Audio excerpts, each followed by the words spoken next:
Meloni, जी हाँ, Italy की prime minister जो भारत में भी काफ़ी लोकप्रिय हैं, उन्होंने सीधे तौर पर दुनिया के सबसे ताकतवर व्यक्ति को न सिर्फ कि आईना दिखाया बल्कि पूरे तरीके से रिजेक्ट कर दिया। उनके लिए डोनाल्ड ट्रंप ने, अमेरिका के राष्ट्रपति डोनाल्ड ट्रंप ने कहा था कि मेलोनी ने उनसे भीख मांगी थी एक तस्वीर खिंचवाने के लिए। कभी कभी आपको लगता होगा कि कोई दीवाना इंसान है जो चाहे कह देता है, शायद इनके कहने में या इनके अल्फाज में कोई वजन नहीं होता। आज मैं आपको ये बताना चाहती हूँ कि डोनाल्ड ट्रंप जो भी कुछ कहते हैं उसके पीछे सीधे तौर पर एक सोच, एक रणनीति होती है। There is a method in his madness. Meloni कोई लेफ्ट लिबरल प्राइम मिनिस्टर नहीं है, बल्कि खुद वो भयंकर जिसे कहते हैं राइट विंगर है। लेकिन ईरान के मसले पर जब डोनाल्ड ट्रंप ने पोप के बारे में अपशब्द कहे, तब मेलोनी ने सीधे तौर पर उनका सामना किया। हमारे खुद के नेता, 140 करोड़ लोगों के नेता जब देश से बाहर गए। एक्सेलेंसी आप और हम, एक्सेलेंसी हम हमेशा के, एक्सेलेंसी आप जानते हैं, एक्सेलेंसी समझौते, एक्सेलेंसी में फिर एक बार सरकारें आती जाती रहती हैं, पॉलिटिकल पार्टीज बदलती रहती हैं, पत्रकारों का काम नहीं बदलता। लेकिन मेरी आपसे गुजारिश यही होगी कि आप 140 करोड़ लोगों के नेता हैं, जब देश से बाहर जाइए तो ये 56 इंच का जो सीना है सिर्फ देश के अंदर अपने विरोधियों को दिखाने के लिए नहीं, उन लोगों को दिखाइए जो भारत के लोगों की गरिमा के साथ समझौता कर रहे हैं। नमस्कार, स्वागत है आपका इस खास कार्यक्रम में। मैं हूं आरफा खानम शेरवानी। आपने कई बार सुना होगा इस वाक्य को जो भी आपको सुनवाया गया, मैं देश नहीं झुकने दूंगा, मैं देश नहीं बिकने दूंगा। देश बिक भी रहा है, देश झुक भी रहा है। लेकिन दूसरी तरफ आप ये देखिए, मेलोनी, जी हाँ, इटली की प्राइम मिनिस्टर जो भारत में भी काफ़ी लोकप्रिय हैं, उन्होंने सीधे तौर पर दुनिया के सबसे ताकतवर व्यक्ति को न सिर्फ कि आईना दिखाया बल्कि पूरे तरीके से रिजेक्ट कर दिया। जी हाँ, इटली की प्रधानमंत्री, उनके लिए डोनाल्ड ट्रंप ने, अमेरिका के राष्ट्रपति डोनाल्ड ट्रंप ने कहा था कि मेलोनी ने उनसे भीख मांगी थी एक तस्वीर खिंचवाने के लिए। इस पर साफ तौर पर मेलोनी ने न सिर्फ कि ये कहा कि मैं और इटली कभी भीख नहीं मांगते, बल्कि उनके विदेश मंत्री का जो दौरा होना था 2 दिन बाद, उसको भी रद्द कर दिया गया है। ये एक ऐसी खबर है जिसने पूरी दुनिया के डिप्लोमेटिक सर्कल्स में न सिर्फ कि हलचल मचा दी है, बल्कि एक तरह का ज़लज़ला आ गया है। क्योंकि मेलोनी कोई मामूली इंसान नहीं है, वो पूरे तरीके से यूरोप के एक बड़े मेजर प्लेयर की, इटली की राष्ट्रीय अध्यक्ष हैं। और यूरोप और साथ साथ अमेरिका के जो रिश्ते हैं उनमें किस तरह से जो एक तनाव और कशीदगी की पूरी स्थिति आ रही है ईरान वॉर को लेकर, ये वो दिखाता है। क्योंकि कभी कभी आपको लगता होगा कि कोई दीवाना इंसान है जो चाहे कह देता है, शायद इनके कहने में या इनके अल्फाज में कोई वजन नहीं होता। आज मैं आपको ये बताना चाहती हूँ कि डोनाल्ड ट्रंप जो भी कुछ कहते हैं उसके पीछे सीधे तौर पर एक सोच, एक रणनीति होती है। There is a method in his madness. दूसरी तरफ बरक्स, इससे पहले कि ये खबर आपको पूरी बताऊं, मैं आपको ये बताना चाहती हूं कि हमारे खुद के नेता, 140 करोड़ लोगों के नेता जब देश से बाहर गए और उस दौरान उन्होंने डोनाल्ड ट्रंप के सामने पूरे 1 साल तो सर झुकाते रहे। जब पहली बार उनकी 1 साल से ज़्यादा में मुलाकात हुई, यानी पूरा सिंदूर ऑपरेशन और इस सब के गुजर जाने के बाद जब पहली बार G7 में फेस टू फेस आए नरेंद्र मोदी और डोनाल्ड ट्रंप, किस तरह से उन्होंने भारत के लोगों का सर शर्म से झुकाया, एक ही पल में मैं आपको बताती हूँ क्या कॉम्प्रोमाइज़ किए। लेकिन पहले ये खबर समझ लीजिए जिसके बरक्स में आपको भारत की खबर सुनाना चाहती हूँ। तो आप ये देखिए, डोनाल्ड ट्रंप ने जब ये कहा कि she begged me to take a picture with her, she wanted a picture with me so badly, I wouldn't have taken it but I felt sorry for her. मुझे उनके लिए अफसोस हुआ, वो तड़प रही थी मेरे साथ तस्वीर खिंचवाने के लिए, और वो भीख मांग रही थी मेरे साथ तस्वीर खिंचवाने के लिए। अब सोचिए, हंसी भी आती है, दुख ज़्यादा होता है कि कैसे एक सर्कस, एक नाटक में तब्दील कर दिया गया है। पूरे जो दुनिया की डिप्लोमेसी है उसको, फॉरेन पॉलिसी को पूरी तरीके से एक सर्कस, एक नाटक में तब्दील कर दिया गया है। कहा जाता है कि जब एक क्लाउन यानी जोकर जो है वो जब सत्ता में आता है तो पूरे के पूरे जो पार्लियामेंट है उसी को सर्कस बना देता है। ये शायद अमेरिका के बारे में इससे बेहतर बात नहीं कही जा सकती। इस पर मेलोनी ने सीधे तौर पे कहा कि डोनाल्ड ट्रंप का स्टेटमेंट पूरी तरीके से फैब्रिकेटेड है, यानी झूठा है। मैं शॉक्ड हूँ और मैं नहीं जानती कि क्यों यूनाइटेड स्टेट्स के प्रेसिडेंट ने ये बात कही, और अपने ही जो साझेदार हैं, अपने ही एलाइज हैं, उनकी तरफ उनका क्यों ऐसा रवैया रहता है, और ये पहली बार ऐसा नहीं हुआ है। देख लेते हैं। Dunque, certe cose meritano una risposta immediata. Le dichiarazioni di Donald Trump sono dichiarazioni totalmente inventate. Sono francamente allibita, non so perché il presidente degli Stati Uniti जी आपने देखा कि हज़ारों लोग पूरी दुनिया में इसको रीट्वीट कर रहे हैं और पहली बार ऐसा देखा जा रहा है कि जब पूरी दुनिया में अलग-अलग लोग, जो हमेशा से इतिहास रहा है क्योंकि अमेरिका दुनिया की सबसे बड़ी इकोनॉमी है, सबसे बड़ी पावर है, सबसे बड़ी मिलिट्री पावर है और ज़्यादातर जो ताकतें हैं वो अमेरिका के आगे झुकती हैं। अमेरिका अपनी मिलिट्री को, उसके जो फाइनेंशियल स्टेटस है, उस सब को इस्तेमाल करता रहा है दूसरे देशों को झुकाने के लिए। लेकिन छोटा देश इटली, उतना छोटा भी नहीं लेकिन अमेरिका के हिसाब से देखा जाए तो इकोनॉमी भी और इसके अलावा उसका साइज़ भी, उसकी प्रधानमंत्री ने किस तरह से न सिर्फ कि ये किया कि उन्होंने पूरे तरीके से झूठा बताया और फ़ौरन वीडियो रिलीज़ किया, बल्कि सीधे तौर पर उनके विदेश मंत्री ने ये दौरा भी रद्द कर दिया। इसी तरह से जो देश होते हैं, देशों की अपनी एक गरिमा होती है, एक डिग्निटी होती है, एक इज़्ज़त होती है, आत्मसम्मान होता है, वो उस नेता का नहीं होता। जो ज़िल्लत महसूस होती है वो सिर्फ़ उस नेता की नहीं होती, उस पूरे देश की होती है। और यहाँ एक बहुत दिलचस्प बात मैं आपको बताना चाहती हूँ, वो ये कि मेलोनी कोई लेफ़्ट लिबरल प्राइम मिनिस्टर नहीं है, बल्कि खुद वो भयंकर जिसे कहते हैं राइट विंगर हैं।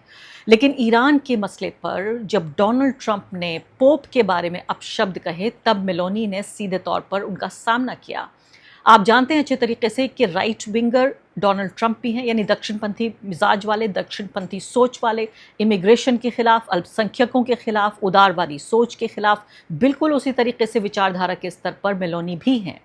तो दोनों राइट विंगर हैं और कई बार ऐसा पाया गया कि जब यूरोप की बात आई तो मेलोनी ने डोनाल्ड ट्रंप का साथ दिया यूरोप की तरफ से, लेकिन ईरान वॉर पर उन्होंने साथ नहीं दिया, बल्कि कई सख्त स्टेटमेंट्स जारी किए और इसलिए उनको जलील करने के लिए डोनाल्ड ट्रंप ये बातें कह रहे हैं। पूरे तरीके से पूरे यूरोप और अमेरिका में इसको लेकर चर्चा है कि आखिर हुआ तो हुआ क्या। तो ये माना जा रहा है कि जो ये यात्रा रद्द हुई है और ये पूरा जो तकरार दोनों के बीच दिखाई दे रहा है, इसकी ये वजह है ईरान वॉर। और इस विवाद की वजह से ही अमेरिका और इटली के बीच व्यापार होने वाला था, निवेश के कार्यक्रम होने वाले थे, विज्ञान यानी साइंस कोऑपरेशन होने वाला था, कई तरह के महत्वपूर्ण कार्यक्रम होने थे, मायामी जाना था उनके विदेश मंत्री को, वो सब कुछ अब रद्द हो चुका है। और आप ये सोचिए कि जो बढ़ता हुआ तनाव देखा जा रहा है यूरोप और अमेरिका के बीच, इसके एक बड़े संकेत के तौर पर देखा जा रहा है, खासकर ईरान युद्ध और नेटो का सहयोग को लेकर जो मतभेद हैं। अब आ जाती हूँ मैं अब भारतीय प्रधानमंत्री के ऊपर। आप देखिए, मैंने आपको इससे पहले भी बताया था कि कैसे हमारे प्रधानमंत्री ने 6 बार कहा था excellency excellency excellency excellency excellency excellency. 6 बार, 1 2 3 4 5 6 बार हमारे प्रधानमंत्री ने उन्हें प्रेसिडेंट कहा जाना था, लेकिन एक्सीलेंसी कहा था। और किस तरह से उनके सामने बिल्कुल नतमस्तक नज़र आ रहे थे। बल्कि एक दो बातों पे तो जब ट्रांसजेंडर की कोई बात कह रहे थे डोनाल्ड ट्रंप, उस पर नरेंद्र मोदी ऐसे ही हंसने लगे। मुझे समझ में नहीं आता कि उनके सलाहकार कौन हैं, उनके सलाहकार उनके दोस्त हैं या दुश्मन हैं, क्योंकि उनके सलाहकारों ने शायद उनको ये बताया है कि हर कुछ देर बाद आपको सिर्फ मुस्कुरा देना है, हंस देना है। बिल्कुल बेतुकी बात पर बेतुके तरीके से हमारे प्रधानमंत्री हंसने लगे। मैं फिर से दोहराना चाहती हूँ कि देखिए, मैं आलोचक हूँ उनकी नीति की और उनकी राजनीति की भी, लेकिन जब वो देश से बाहर जाते हैं तो हमारे देश के नेता होते हैं, हमारे सम्मान को साथ लेकर वो जाते हैं और इस तरह से देखकर उनको मन अजीब सा हो जाता है। मैं आपको बताना चाहती हूँ कि सिर्फ ये कहने पर कि भीख मांग रही है मेलोनी, इस पर उन्होंने यात्रा रद्द कर दी और ट्वीट करके, वीडियो ट्वीट करके बाकायदा पूरा स्टेटमेंट जारी किया। और जाहिर है संबंध काफ़ी दिनों तक ख़राब भी हो सकते हैं जो इटली के और यूनाइटेड स्टेट्स के हैं। और यहाँ हमारे 3 नाविकों को अमेरिकी हमले में मार दिया गया, उनकी हत्या हो गई, लेकिन हमारे प्रधानमंत्री के मुख से एक शब्द नहीं निकला। वो सिर्फ ये कहते कहते उनका गला सूख गया कि your excellency, your excellency, your excellency. इसके अलावा आप देखिए, सिंदूर का भी पूरा जो मामला आया, उसके बावजूद भी कभी नरेंद्र मोदी ने सामने आके ये नहीं कहा कि डोनाल्ड ट्रंप तुम झूठे हो, तुमने ये सीज फायर नहीं कराई। टैरिफ के मामले पर भी कभी ये नहीं कहा नरेंद्र मोदी ने कि ये टैरिफ हमारे ऊपर नाजायज़ लग रहे हैं, हम इसकी निंदा करते हैं या हम इसको नहीं मानेंगे, या एक बुली के सामने खड़े होने का साहस उन्होंने दिखाया होता।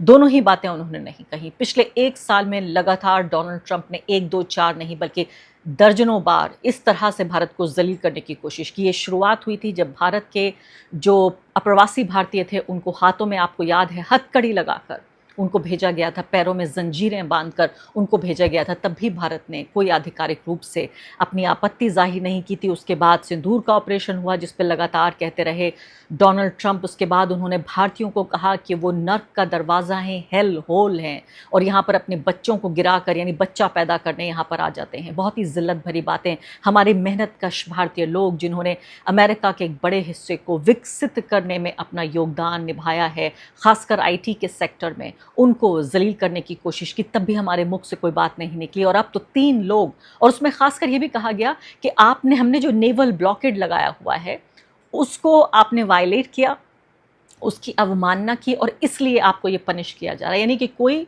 इस पर ज़रा भी ऐसा नहीं था कि कोई दिखाया होता कि हर ज़रा भी अफसोस है, बल्कि उल्टे चोर कोतवाल को डांट रहा है। यहाँ पर पवन खेड़ा राज्यसभा के MP कांग्रेस पार्टी से, वो बहुत महत्वपूर्ण बात कह रहे हैं और मैं चाहती हूँ कि उनकी बात को आप सुने भी। लेकिन उससे पहले जो 3 महत्वपूर्ण बिंदु हैं वो ये कह रहे हैं कि जब मोदी ट्रंप साथ में बैठे हुए थे और यहाँ पर गोदी मीडिया उनके कसीदे पढ़ रहा था, उसी समय क्या क्या हो रहा था। उन्होंने 3 महत्वपूर्ण बातों को इंगित किया है। पहली बात उन्होंने कहा, अमेरिका ने US इंडो पैसिफिक कमांड का नाम बदलकर सिर्फ US पैसिफिक कमांड कर दिया गया। सीधे तौर पे ये माना गया कि स्पेसिफिक पूरे रीजन में जो भारत का एक बढ़ता हुआ कद था, उसके मद्देनज़र इस नाम को रखा गया था। और अब क्या ये माना जाए कि हमारा कद मानने से इनकार कर रहा है, हमारा प्रभाव, हमारा इन्फ्लुएंस मानने से इनकार कर रहा है अमेरिका, नंबर 1। दूसरी बड़ी बात उन्होंने दावा किया है कि अमेरिका ने नक्शे में POK का हिस्सा पाकिस्तान का दिखा दिया। ये देखिए कितने फिक्र की बात है। तीसरी महत्वपूर्ण बात उन्होंने कहा है कि US स्टेट डिपार्टमेंट ने जुलाई 2026 के वीज़ा बुलेटिन में भारतीयों के लिए EB2 और EB5 का वीज़ा बंद कर दिया। ये तीनों चीज़ें आपको बताने के लिए भारत के पत्रकार नहीं, भारत की वो मीडिया नहीं जहां हज़ारों लोग काम करते हैं, बल्कि वो आपको विपक्ष के एक नेता प्रेस कॉन्फ्रेंस करके ये बात हाईलाइट कर रहे हैं, जिससे पता चलता है कि वाकई कितना, जैसे कहते हैं कि सूरज तले अंधेरा, यानी ये तमाम चीज़ें हो रही थीं जब हंस रहे थे हमारे प्रधानमंत्री, हमारे नेता डोनाल्ड ट्रंप के सामने, उनको एक्सीलेंसी एक्सीलेंसी कह रहे थे। ये सब बातें हो रही थीं, तमाम चीज़ें भारतीयों के हितों के खिलाफ हो रही थी। आइए सुन लेते हैं। और आगे बढ़ने से पहले एक अदना सी गुजारिश कि आप मेंबर बनिए मेरे चैनल का, आरफा खानम शेरवानी। अगर आप मेंबर बनते हैं, आपके समर्थन से आप मेरा हाथ मजबूत करेंगे, इतना मजबूत कि मैं सत्ता का कॉलर पकड़ के सवाल पूछ सकूंगी और जो हमारे समुदाय में हाशिए के जो तबके हैं उनकी आवाज़ उठा सकूंगी। आप यकीन जानिए, आपका एक छोटा सा सहयोग मेरे लिए इतना बड़ा होगा जिसके लिए आप अंदाजा भी नहीं लगा सकते। और इसका एक इतिहास भी थोड़ा सा आपको बता दें। जो टैरिफ डील हुई, टैरिफ डील क्यों हुई, जल्दबाजी में क्यों हम मान गए, हमारे नरेंद्र मोदी जी क्यों मान गए? क्योंकि पार्लियामेंट में राहुल गांधी जी ने प्रेशर इन पर बहुत बना दिया, सवाल ऐसे दाग दिए कि जवाब देते नहीं बन रहा था। अब हेडलाइन कैसे बदलें? हेडलाइन बदलते वक्त यह नहीं सोचा कि अमेरिका का सुप्रीम कोर्ट तो जजमेंट देने वाला है, 20 दिन 15 दिन रुक जाते, सुप्रीम कोर्ट से तो ये ट्रेड डील टैरिफ के खिलाफ आ ही गया था सब कुछ। नहीं, हमारे वक्त 3% टैरिफ था, मोदी जी के रहते हुए 50% हुआ। मैं प्रधानमंत्री जी से सिर्फ आखिरी अपील यही करना चाहती हूँ, वो यही कि प्रधानमंत्री जी, आप हमारे घरेलू जो भी मतभेद हों, पत्रकारों का काम होता है सरकारों से सवाल पूछना, उनका काम होता है नेताओं को जनता के और संविधान के प्रति जवाबदेह ठहराना। एक पत्रकार के तौर पर ये काम मैं, आप जब प्रधानमंत्री नहीं थे मैं तब भी किया करती थी, अब भी करती हूँ जब आप प्रधानमंत्री हैं, और जब आप नहीं रहेंगे तब भी ये काम मैं जारी रखूंगी। सरकारें आती जाती रहती हैं, पॉलिटिकल पार्टीज बदलती रहती हैं, पत्रकारों का काम नहीं बदलता। लेकिन मेरी आपसे गुजारिश यही होगी कि आप 140 करोड़ लोगों के नेता हैं। जब देश से बाहर जाइए तो ये 56 इंच का जो सीना है, सिर्फ देश के अंदर अपने विरोधियों को दिखाने के लिए नहीं, उन लोगों को दिखाइए जो भारत के लोगों की गरिमा के साथ समझौता कर रहे हैं।